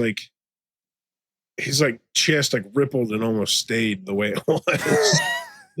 Like almost like a permanent ripple. Like I remember looking at him one time and like one of his nipples had like caved up under his chest. I was like, what is going on? See, this is why you noticed those details. I'm not doing the analysis on the nipples, but maybe I need to start. I think it was I like paused it to go to the bathroom and I came back and looked and I was like, what's wrong with Hogan's? Now it's your screensaver. It's inverted nipple. Yeah. But yeah, it is like a very slow start. Like they are very just like absorbing the crowd. There's apparently a very watched pay-per-view just to see Dennis Rodman was he was big in pop culture, the Bulls, all that stuff. Yeah. So like to see him in a main event in WCW, which also happens to be hot. Like it was just all culminating. It was all intersecting. Crazy thing. He main evented the next year too. Did he? Was that the Karl Malone match? I don't remember if it was Karl Malone. I feel like that's sooner. I could be wrong though. Yeah, he did main event with Hogan the following year. So just keep on doing it. Keep on doing it. I don't think I've seen Bash 98. I might need to go back and watch that, but I do remember that Rodman is main eventing with Hogan again. Jeez, I didn't know he stuck around that long. That's crazy. Because I think he was around for he wasn't around weekly, but he'd be around, post basketball season. Right. Doing whatever. Interesting. Because he's never been in a match at this point, so this is his first match, so nobody knows what to expect. And when he busts out that arm drag on Lex Luger, everybody's like, what the hell? He's actually doing wrestling moves. Yeah. And then it looked like they only taught him to lock up and then an arm drag. And a leapfrog. Yeah, and a leapfrog. Which that's what he does in basketball, I guess. It just happens to be in a ring. Watching into that realization, I was like, they taught him 3 moves. Yeah. Like, hope he makes it out. his repertoire was pretty shallow because he tries to do the arm drag again. He's like, oh, I did it once. I'm going to do it again. But this time Lex has it scouted, and Lex arm drags Rodman. And because, by the way, the first arm drag, Rodman still has his sunglasses, his bandana, all of his get up on. And then when he gets arm dragged, his bandana flies off, his glasses shatter. All of his accessories are just... There's a great detail that probably wasn't on purpose. Because he goes from this cool, like, I got my glasses, I'm all black, and then all of a sudden it's, oh, I have sherbet pink hair and the eyeliner, and I don't know what this face paint deal. I mean, obviously it's Dennis Rodman, like he's the flamboyant dude, but like, I don't know what he was going for. The sparkly, like, I face paint and all that shit, but But yeah, Rodman gets arm dragged, and it's just like this state of panic. Hogan's like, "Oh, brother! Oh, how did he do that, brother? Oh my God, brother!" It's like not good, but there is an entertainment value to watching. Just all of this like nonsense. Hogan's freaking out. I was like, "What did you expect, Hogan?" Like he's a you can't do that. You can't do that, brother, dude. It's like, wrestling match. It's just like the little things, though, in this match are getting an explosive reaction from the crowd. So it's a testament to everything that's been built up, I guess. And then Rodman, he does a leapfrog, and then but then gets clothesline. And he's like, all right, I'm out of here. Tags Hogan back in. Yeah. And then we get finally Lex tags in Giant. So now we got Giant and Hogan going at it, which these guys have wrestled each other a bunch already in WCW. Yeah. None of it's been very good, but for whatever reason, at least in this arena at this moment, it felt like a big deal. The crowd was like, oh shit, we got Giant versus Hogan. It was like, all right, we've had like a bunch of snooze fests between these guys already. It's like, why is this any special? But Giant, going over to WWE and becoming a Big Show is when he actually gets good. In my opinion, I remember Undertaker interview where he said that they signed Big Show, and he couldn't last more than like 3 minutes in the ring without like having to take a break. They had to like break him of that. And once he got to the point where he could do longer than 3 minutes in a ring, he was really fun and really entertaining. But at this point, he's just a big guy. That's but you can argue that's all he needs to be, like just a lumbering, like let me chop you in the chest kind of deal. But at some point, he doesn't have to move around a lot, and it just kind of,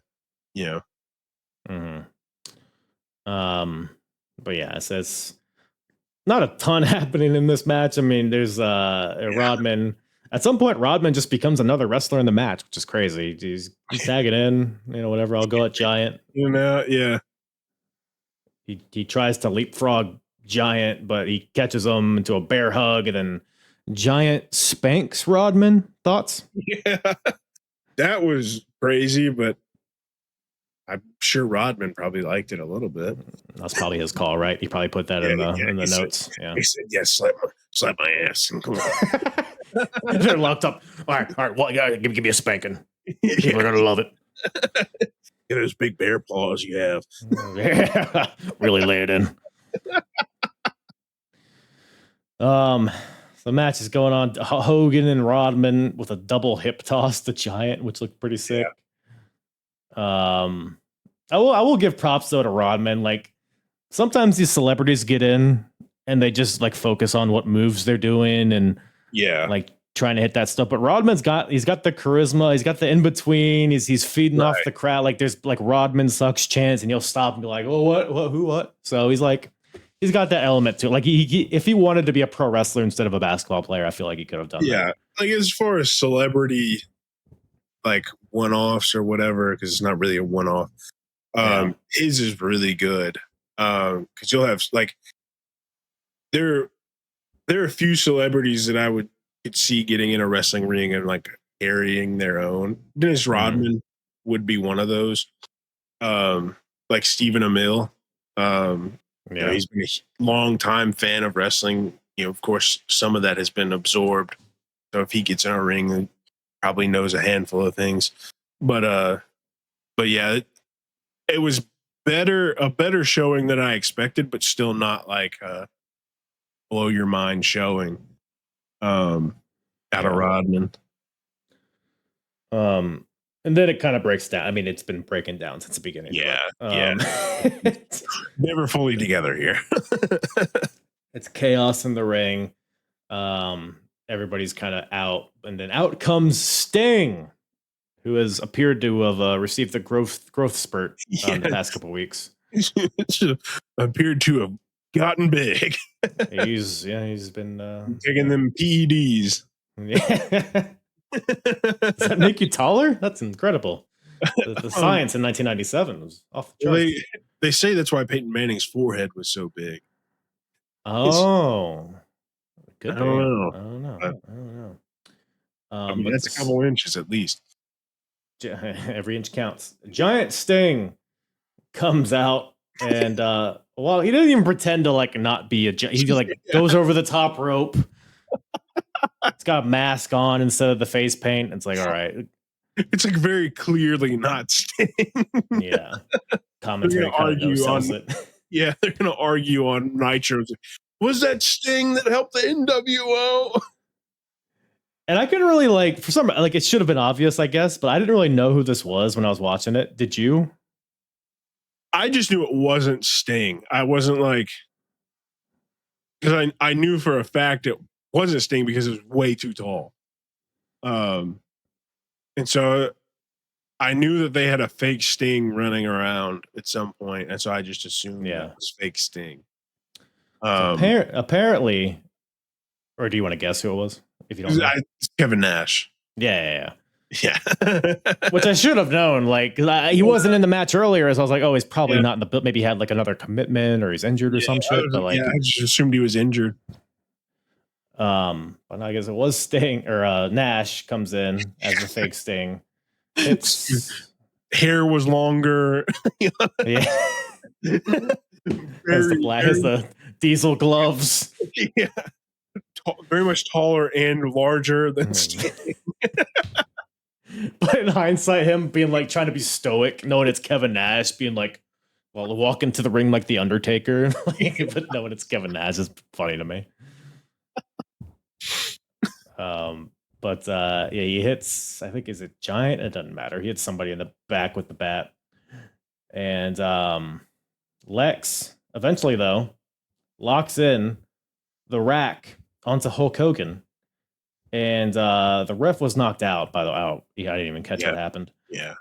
So there's no ref. Lex puts the torture rack onto Hulk Hogan. In slides Nick Patrick, who has had a lot of beef with the NWO recently. So it's significant that it was him. He gets in there, sees the submission from Hulkster, calls for the bell. So Lex Luger has made the world champion submit. Yep. My goodness. And then Lex he gives the rack to Rodman, to Macho Man. He's just handing out racks. Racks on racks on racks. That's something. Rack City. This fucking guy. Look at this guy. Here's the good joke alarm. Love it. And so Lex and Giant win, and it's pretty much where the show ends.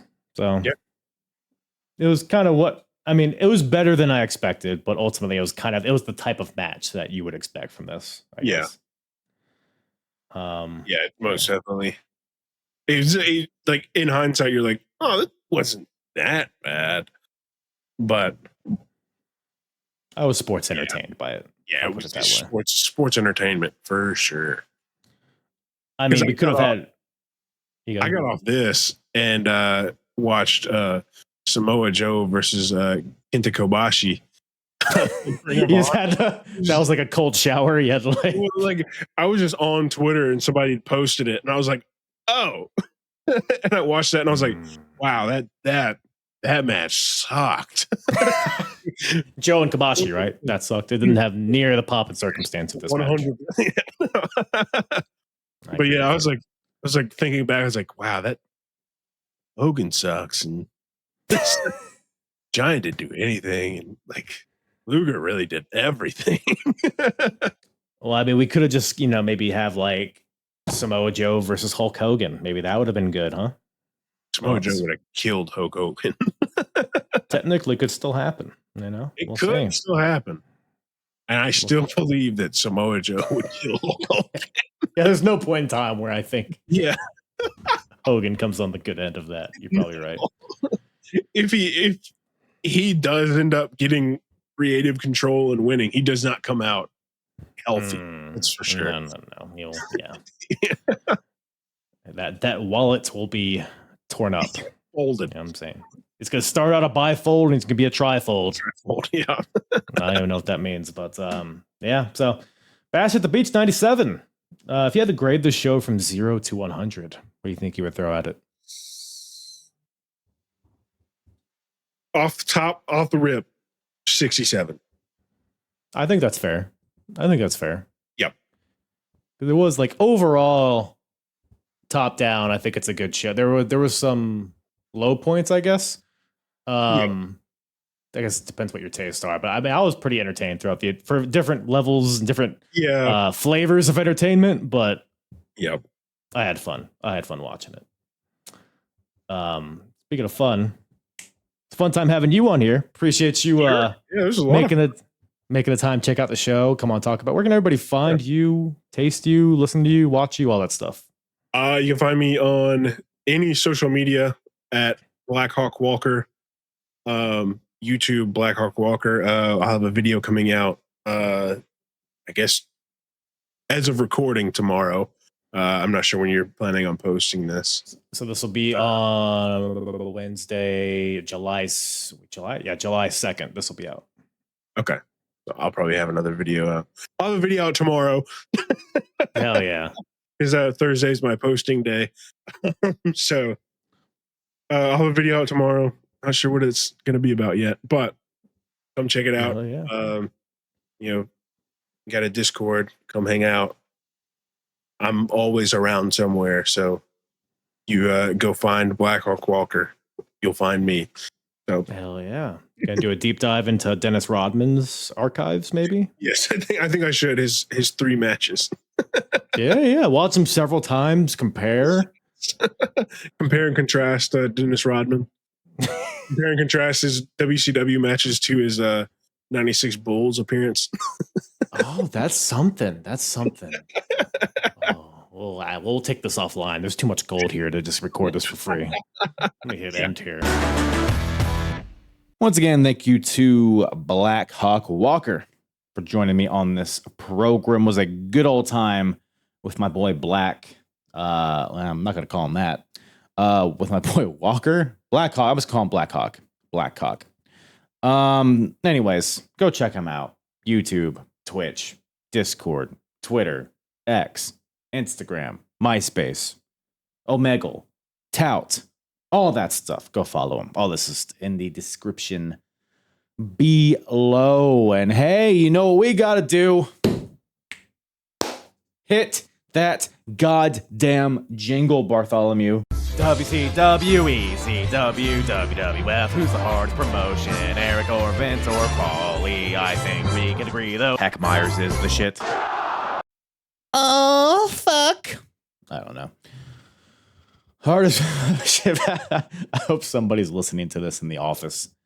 I don't know why. Actually, I don't hope you're doing that. Don't do that. You're going to lose your job. Hardest promotion battle of 1997 continues. WCW versus WWF versus ECW. Current score. We'll get into the scoring system and all that here in a second. But just to recap the overall score as of this moment in time, roughly midway through 1997, WCW is in the lead with 29 points. ECW in second with 25, and WWF pulling up the rear with only 4 points. But we can see major changes pretty quickly, as we've seen in the past. So let's check this out. If you're watching on YouTube, I'm sharing my screen so you can follow along visually. If you're listening in audio land, I will walk you through it as well. But the first thing we got to do before we get to anything is grade this show. From a scale of 0 to 100, what the heck are we thinking, gang? I believe we said like mid 60s just a second ago, but now that I've had time to marinate on it, what do we think? 65 maybe? Canadian Stampede was a 65. I think this was better than Canadian Stampede. Great American Bash was a 71. Man, my memory is fried. What the hell happened on WCW Great American Bash 1997? We'll use that as a guide to make sure just that we're weighting this all consistently. You know what I'm saying? I believe this was DDP Randy Savage main event. Outsiders versus Flair and Piper. You got another death match between Benoit and Ming. Medusa, her career's over. I'm looking at this card. I mean, Psychosis Ultimo Dragon was fun. Wrath and Glacier is always a hoot. I think the show was a tad better than Great American Bash, and we gave that a 71. I'm thinking maybe 74. I really enjoyed this show. 74 uncensored got a 78. You know what? I might bump up Bash at the Beach to 76. Barely Legal got the same score. I think 76 actually feels nice. I like that. I like how that tastes. So WCW with a 76. Good stuff, gang. Good. I kind of feel like I'm rating all this stuff a little low, but it's consistently low as I'm looking at all the scores I've been given. Man, is 76 too low? Nah, I think it's pretty fair. So we'll refresh this. And let's see here. So ECW still has the highest average grade as of right now. They've only had a couple shows, but they've been pretty good ones. So good stuff. All right. So ECW still has the highest average grade with a 75. So we go back to the overall scoreboard. And the first row here is highest average score of pay-per-views, in which ECW, technically, they've not all been pay-per-views, but you know what I mean. So ECW still has the highest. So they maintain those 15 points. Sorry. I think I was on planes and automobiles. I'm a little nasally. I apologize, everybody. ECW maintains those 15 points. So no changes to the scoreboard yet. Best TV product is our next category. We are tracking WCW as the best, and I am inclined to leave it that way. Nitro has been red fucking hot. Just a fun show to watch. Everything has stakes. Not even stakes necessarily. Just everything has like a reason to watch. There's always like a movement in a story or something, right? It's just a very engaging TV show, whereas Raw has some good stuff. ECW has some good stuff. A lot of it's just kind of like clips from house shows and stuff and highlights from the pay-per-views. So I'm going to keep it at WCW for now. Just a very strong television program. Best in-ring. Just overall best in-ring. We're tracking WCW. Yeah, I see no reason to change that. I mean, it was a very strong showing with this show. So no reason to change that. Best out of ring as well, I think. I think we'll keep those both WCW as I mean they're killing it, man. They're killing it. The storylines, the characters, the in-ring, the cruiserweight stuff. No, but I mean the WWF has just started their light heavyweight division, and that's just a testament to how effective this cruiserweight division was for WCW's. And now we got WWF just, just ripping that off in a less than stellar way. So yeah, so no changes so far. But let's go to the best section. So we're going to look at the best match, wrestler, character / storyline, and segment. So best match of the year so far, we are tracking Bret Hart versus Steve Austin from WrestleMania as the best. It's going to be hard to knock that off. But there were some good ones on this show. There were some pretty good ones on this show. Let me just pull up the card here just to make sure I'm not forgetting something here. I want to make sure that everything is taken into account. Card. Here we go. Bing, bang, boom. So we had some good matches here. Flair Piper was good. Main event was fun. There's a lot of good matches on this show. I don't know if anything. I mean, Jericho Dragon was very good, but the lack of crowd investment just takes a little bit away from me. It takes enough away to make me not want to put this as match of the year. I'll put it that way. Yeah, a lot of good matches here. I don't think anything's better than Brett and Austin. So we're going to leave that as WWF so they keep those 5 points. For now, Wrestler of the Year, we are tracking Stone Cold Steve Austin as the best. Now, this takes into account in-ring and out-of-ring. I mean, Steve Austin, he's still red hot, and he's going to continue to rise for a while now. So it's always been a battle between him and DDP in my mind for this. You could throw Lex Luger in there, I guess, if you wanted to. He's in the. I don't think he would be number one. Yeah. No one. I'm looking at this list here. No one. I mean, Steve Austin. He's the shining star of WWF right now. There's not a ton of great stuff going, but he's a strong. I mean, every time he's in the ring, it's red hot. Like we just talked about Brett. The Brett match from WrestleMania, the Undertaker match from In Your House a few months ago was great. The Hart Foundation, Canadian Stampede and all that stuff. So still a lot of great stuff here from old Steve. So we're going to leave him as Wrestler of the Year for now. Best character / storyline. We are tracking Taz. Just Taz. And that kind of encompasses the whole Taz versus this whole conglomeration of Bill Alfonso, RVD, Sabu, Jerry Lawler, Jim Cornette now, which we'll touch on soon. That stuff's all great. And Taz is just, I mean, whenever somebody's getting beat down in the ring, there's a huge "We Want Taz" chants. Just a testament to how strong of a character he is. And he's just tied up in so many things, and they're all good. TV champion, all that stuff. The stuff with Shane Douglas was good. Now, we could easily cop out and say NWO is the best. But not all of it has been good. I'll be honest with you. I'm a little, I don't know how much we touched on. I can't remember. But the whole separate, like we're already doing the Wolfpack and Black and White thing a little bit. It's kind of a test run, but I'm not loving it. I'm not loving how Nash, Hall, and Six feel separated from Hogan and Rodman and all that stuff. Like, I don't know.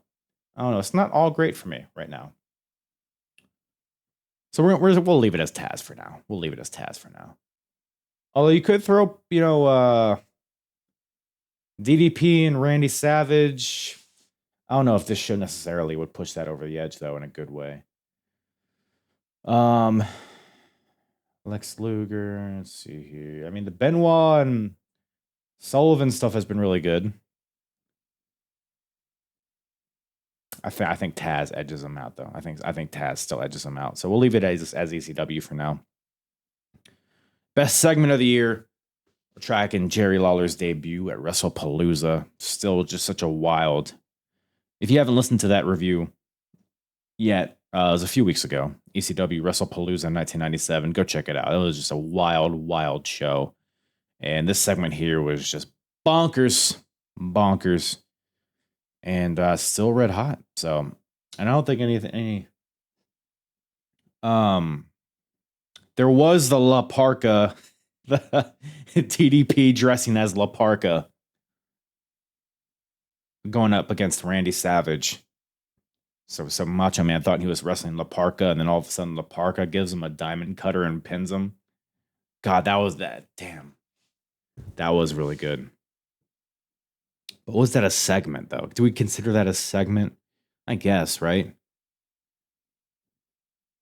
Man, if we had a top 3 list here, that would definitely be on the top 3 list. But I think Jerry Lawler's, just seeing him in the ECW environment and how rabid the crowd was, it's hard to beat that. So we'll leave it as Jerry Lawler for now. So ECW maintains those 5 points. So no changes to the scoreboard yet. But let's see if the worst section brings us some updates here. So we're going to look at those same criterias, but the worst. Worst match. Worst match of the year. Tracking Undertaker versus Sid from WrestleMania. Yeah. I mean, we're looking at this WCW show, and no show on this pay-per-view or any of the Nitros leading up to this was anywhere close to as bad as that match was. So WWF maintains those -3 points. Worst wrestler of the year. We are tracking Prince Iaukea. Again, haven't seen the Prince in a while. So while his little stint as TV champion was dog shit, it was pretty short. So at some point, I mean, like, his stuff was bad, but it wasn't a huge impact and it didn't have longevity. So can we really consider him the worst wrestler of the year if he just kind of came and went? But who else would go here is the question. That is the question. Anyone from WCW that I would throw on here? I don't think so. Not really. Not a lot of stinkers that are at least consistently on TV. Prince Iaukea. Anyone from WWF that I would throw on here? You could throw like a Savio Vega very easily on here. Crush. I think Crush was previously in this. We got Los Pericos, Nation Domination. You could throw the Road Warriors in here, honestly. I'm thinking. We're thinking. Who else is around? By the way, if there's anyone I'm overlooking, feel free to leave a comment on YouTube or Spotify. Join the Discord. Let's talk about it. But I think Prince Iaukea, I think we'll just leave the Prince here for now because nobody really jumps out at me. Nobody's jumping out like as just bad, right? We'll leave it as Prince Iaukea for now. Worst character / storyline. We're tracking the whole honky tonk, rockabilly, Jesse James business. Again, I think that's kind of done at this point. Rockabilly's still around, but there hasn't been a lot of interaction. So it was kind of a short-ish story. Although the honky tonk man looking for his man, that lasted for way too long. So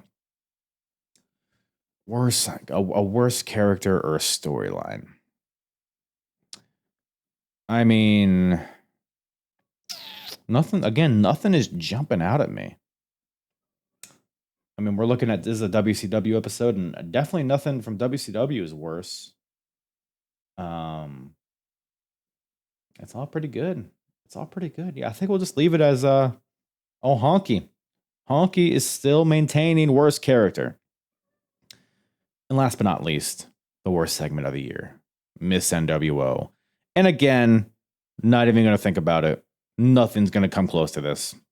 Miss NWO from Sold Out. Absolutely terrible television from every single angle. So, yeah. So we're going to leave it as. So ultimately, all that to say, no changes. To the score this week. So we still got WCW in the lead with 29 points, ECW with 25, WWF with 4. But we got a red hot finish to 1997 on our way here. We got a lot of stuff. We got Kane debuting. We got Starrcade coming up. We got whatever the hell ECW is doing. Rick Rude just turned heel. That's a whole thing. But then he's coming to WWE. It's a wacky time for wrestling. And I am excited to be in this journey. And I'm excited to have you guys along this journey with me. And I appreciate you tuning in, watching, listening, tasting, all that stuff. Appreciate you guys. Love you all. Big ol' smooches all over that face of yours.